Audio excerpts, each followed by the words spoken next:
Hey, what's going on, guys? Welcome back.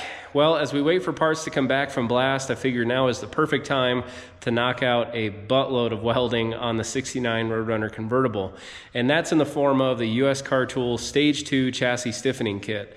Well, I guess technically you'd call this the Stage 1.5 because this car, being a convertible, already has torque boxes front and back.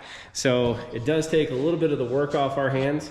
But we still have a lot of work to do here, a lot of welding specifically. I think between all of these pieces, you're looking at probably about 15 feet of welding if you weld in the entire perimeter, which I typically do. But what you're looking at here, guys, is the inner fender braces here, left and right. We've also got the lower radiator support. I absolutely love the look of this stuff with the dimples and everything else. I think it looks fantastic, and it's really cool to be able to see that kind of peeking out underneath everything here on the bottom. It's just a really sweet look. So we've got those, and then we've also got the subframe connectors here. Now I've seen people stitch these in, you know, kind of a few inches apart. I guess that's okay. I tend to go a little bit OCD on it, and I do continuous welds all up and down each side of this, and it's absolutely rock solid, and it really firms the entire car up a whole lot. Especially with this being a convertible, it's going to make a huge difference on this car. Yeah, this kit's very high quality. I've used this stuff on the CUDA build. I've also used it on the Charger build that you guys saw, and frankly probably every build that I do, because it's not going to be stock builds, is probably going to get this exact same kit. So you guys have seen me do this a couple times before. I've already went ahead, I've prepped out each and every one of these panels here, took a wire wheel to the tops of these, so that's why they're kind of looking extra shiny. And then I've also gone ahead and epoxy the inside of these panels because they're going to be sitting kind of wedged. In this case, the inner fender braces here.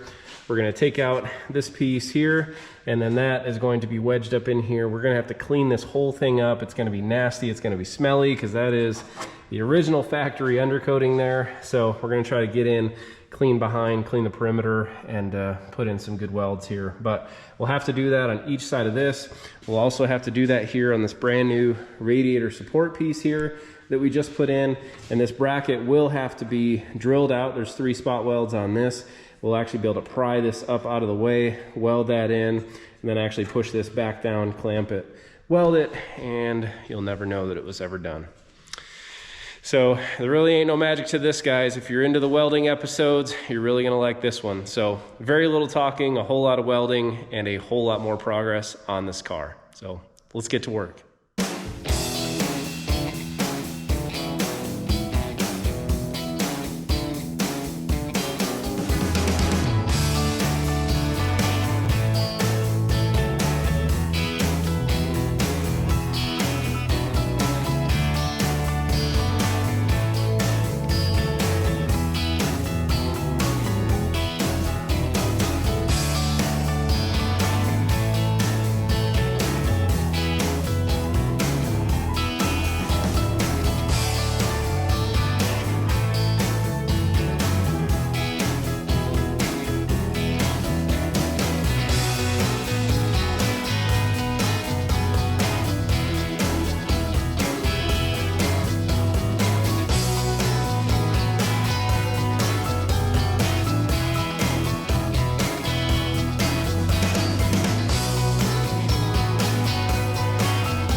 Alrighty guys, so last night we wrapped up the install of the lower radiator support piece, and I tell you what, coming home, opening up the garage door and seeing that poking out, it just looks so good.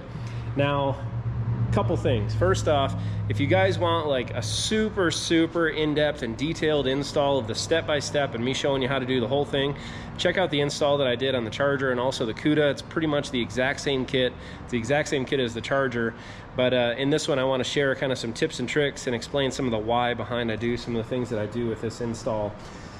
But one thing, and I mentioned I love the look of it, I feel like on the Charger when I did the install of this and I welded the perimeter and I also welded the circles in, I really regret doing that, because I think a lot of this obviously is for strength, but it's also for looks too, guys. It looks fantastic, and it just looks mean, it looks extremely strong, and I feel like some of that's lost in welding that. I don't think that you could completely convince me that I'm losing any strength whatsoever with welding this thing in solid on the perimeter and not doing those circles there. So feel free to try to convince me in the comments below. But yeah, we welded it in solid all the way there, and then up here on the inside, I do stitch the inside of this, and the reason for that is because you're gonna have water get up in here. That water needs a place to exit, and frankly I don't think it's really necessary to actually weld this thing in completely solid. So about every 3 inches or so, I think I made like 10 circles or so with the welder, and yeah, we do that all the way up the sides, and yeah, overall it looks and it turned out really good.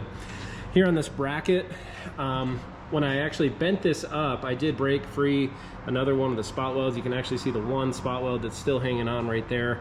So that's why I did the extra one on top, but we went ahead, we threw some welds on here, and man, she is absolutely rock solid.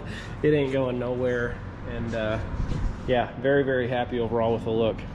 So let's move on to the inner fender braces here, and I've already kind of skipped ahead a whole bunch. We've done a lot of work on this thing over the last day or so, and they are pretty much ready to weld in. First and foremost, my man T-Bone, I did spot him about $5. You're not gonna find that labor rate anywhere else, but I spotted him $5 to go ahead and strip all the factory undercoating off of the outside of these inner fenders, and it's a job. It's definitely a big job. The thing that makes it a whole lot easier though, throw some heat on it, and then I actually use the Harbor Freight needle scaler tool. This is one of my absolute favorite tools, but this thing absolutely chews off that factory undercoating, and it blew everything off there really easy. So from there you can then take a wire wheel and kind of clean it all up, and I know also the sandblaster is going to thank me for doing that, because that stuff is really hard to get off, and I'd say we got probably 98% of it off. Okay, you can kind of see some of the dark spots on here. The black spots is actually some of that that undercoating as well, but it made one hell of a mess on the shop floor. So I went ahead, I fit up the fender brace, traced it out. You can still see some of the permanent marker here, and then I took that wire wheel and we stripped the whole thing down to absolute bare metal all the way around the inside of it. We then threw the whole thing in epoxy, and then we also used that weld through primer here around the perimeter. Actually, let me take a step back. Before I put it in epoxy, you can see my tape line here. We taped around it so that way it preserved that bare metal. We then epoxied, and then we went ahead and threw the weld through primer on there, and that's why it's in that copper color now. So this side is pretty much ready to go. I've already got the other side kind of fit up to show you guys what it looks like here, but did the exact same thing. You want to make sure that you prep this out really nice, because again, my preference here, I do weld the entire, well, except for this center section right here. The rest of this thing does get welded in completely solid, and you don't have any access whatsoever to get up in here later to clean it up or to epoxy the inside of it. So it's always nice to take your time, do the right prep early on, and then also take the time to fit everything too. We did quite a bit of trimming here to get this fit, and you know, it's not completely perfect, but with the help of the clamps here, we can actually pull it in tight, so you can still see the bottom of this is a little bit loose. But when we throw a few tacks in here, we can start taking off some of these clamps, and we'll just keep on clamping it up until it's completely solid with tacks all the way around it, and then we can weld her solid. So enough talking, let's get it done.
Alrighty guys, so we've got our inner fender brackets all finished up here, and overall they turned out pretty good.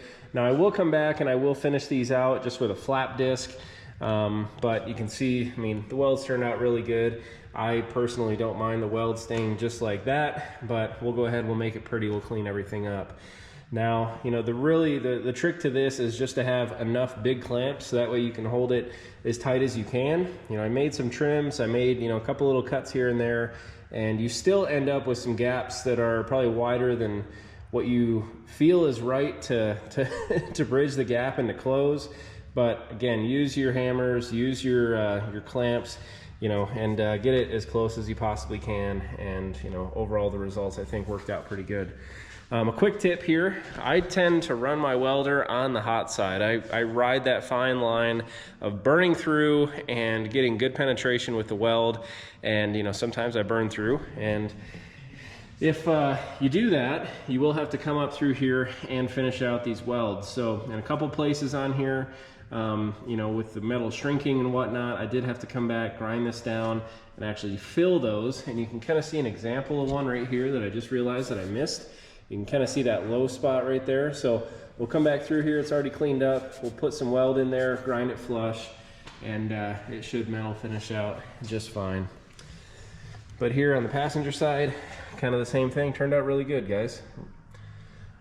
So if you need some practice welding, you definitely put in the work here. And with the parts that I'm about to weld in, you really put in a lot of work. And that is with these subframe connectors. Now, as I mentioned at the beginning of this video, I'm a psychopath and I tend to weld these things completely solid. And so when you add this up, this is what, 3.5 feet probably each side. So let's just call it 3, 6, 9, 12 feet of welding when this is all said and done. So do your shoulder workouts, and you can probably skip the gym for a few days after this because you will be sore. But I've already got the inside zone cleaned up in epoxy, and really now at this point it's ready to throw them up on the screw jacks and put them up into place. Now having those is definitely a luxury. You can get it nice and tight fitment on the bottom of the car. And what I do is that you can see there's a left hand and there's also a right hand side, but you get them mocked up where they're going to be. They do follow the floor very, very closely to factory, but like anything else, you're gonna have to do some fitting, some adjusting, some trimming, and I'll put them up into place. I'll find out where it's kind of hitting against the floor pan, and then I'll just take some permanent marker and start making some marks on here. I'll bring it back down, grind those flush, and I'll just keep on doing it over and over and over and over until I got as tight of a fit as I can possibly get. If you don't do that, you're gonna end up with a whole bunch of burn through spots in your floor, and we don't like that. So I'll show you guys what I mean. We'll get the car lifted up real quick. We'll get the first one mocked up here, and yeah, we'll make some marks and make some cuts, and hopefully make some really good welds. Let's get to work.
Alrighty guys, so we've got our driver's side subframe connector all wrapped up here, and overall turned out really, really nice. You can see we put down some really nice welds here, and it is welded continuous all along the bottom side of the car.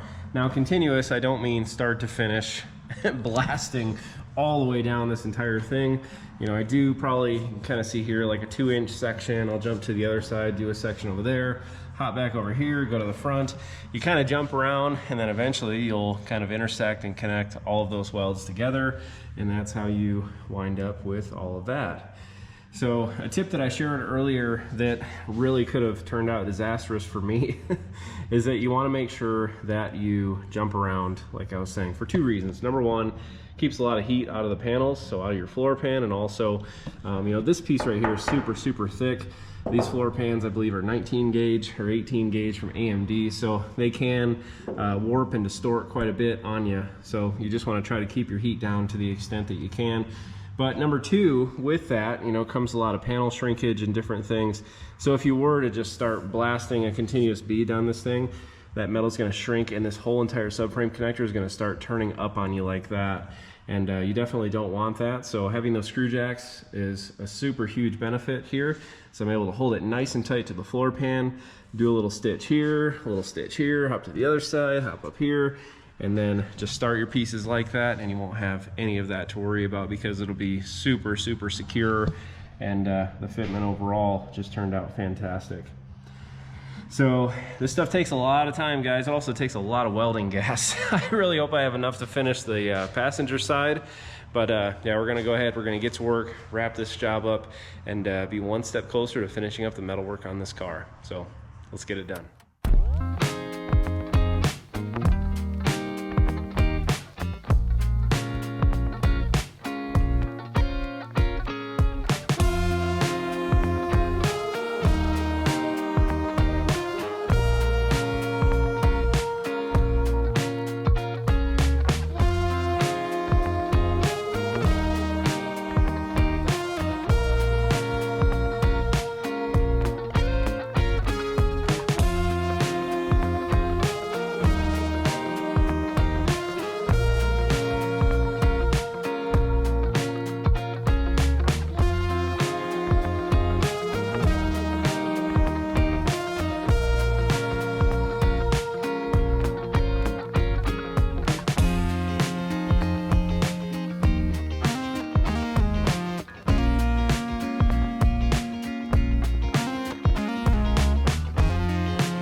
Alrighty guys, well that's going to wrap up the install of the US Car Tools Stage 2 chassis stiffening kit on our 69 Roadrunner convertible. Overall, turned out really good. I absolutely love that lower radiator support piece. That's got to be my favorite part of this entire kit. As you guys saw in the previous video when we did the quarter sectioning, we also had to replace this bottom bar of the radiator support underneath of this support piece. But that's all been completely redone, reworked, and it looks really, really good. We've got our inner fender braces wrapped up here, and then as you guys just saw, we did complete the install of these subframe connectors. Now, I told you I'm a bit of a psychopath with this stuff. I do weld it solid. You don't necessarily have to do that. I've seen them stitched on, and I'm sure that that is just fine to do as well, but I just like it for a little bit more peace of mind, a little bit more satisfaction, and honestly, who doesn't like looking at somewhat good looking welds? So if your welds don't look good, you can go ahead and sand them down and blend them at that point. And that's what I may do with some of these areas here. Just, you know, I want to make it look clean. Really would like it to look seamless here, and just to look really, really nice. Almost kind of like an OEM look, even though the gussets here don't look anything like original. Now, what comes next? So tomorrow, I got the call today that the sandblaster has the doors, the fenders, a bunch of parts, a lot of little small parts, hinges and things like that. All that stuff has been blasted, it's ready to go, and he's already given me a heads up that they need some repairs. So I don't know if it was repairs done a while back or what, but the fenders were a little bit questionable. You could see some spots that were in that gray primer and not in the gold that you see on most of the car today. So we kind of knew that there could be some issues going on underneath that. So we'll have to look at that. We'll fix those when they come back. But we'll get those cleaned up. We'll get those epoxied. And then actually 1 week from today, next Wednesday, I have an appointment with the blaster. He's coming here to the house again. I'm hoping to do it on a weekday morning to not piss off my neighbors. Have to take a little bit of time off work to get that done. But yeah, we'll get this thing epoxied. Get it all cleaned up, and then we can hang the fenders, hang the doors, hang the quarters for the last time, get those fitting just right, and completely section those into the car. And at that point, guys, the metal work will be done on this car, which is awesome. So this car is going to get the 6.4 392 Scat Pack Hemi out of a newer Challenger, but it is going to have the automatic transmission, which they actually sell brackets and pieces for. So I shouldn't have to do any tunnel modifications, but if we do, that would likely be the last of the metal work left on this car. So this thing honestly is absolutely flied over the last couple months here, and had it not been for bringing the Ratty Satty into my life, this thing would already be back to the owner.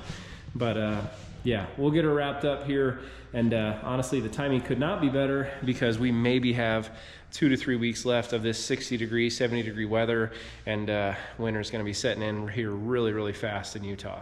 So, and at that point when that happens, time to stay in the garage, time to focus on the CUDA, time to focus on the Ratty Satty and a bunch of race upgrades we're going to do, which include a monster stroker motor that I'm not going to reveal all the details on it now, but it's going to be an absolute animal.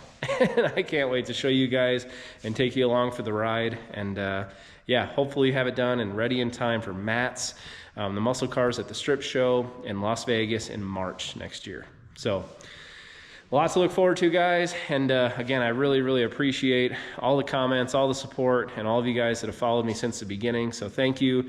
And if you have not done so yet, guys, hit that subscribe button and follow along. You're not going to want to miss a minute of this build or any of the other ones we got going on.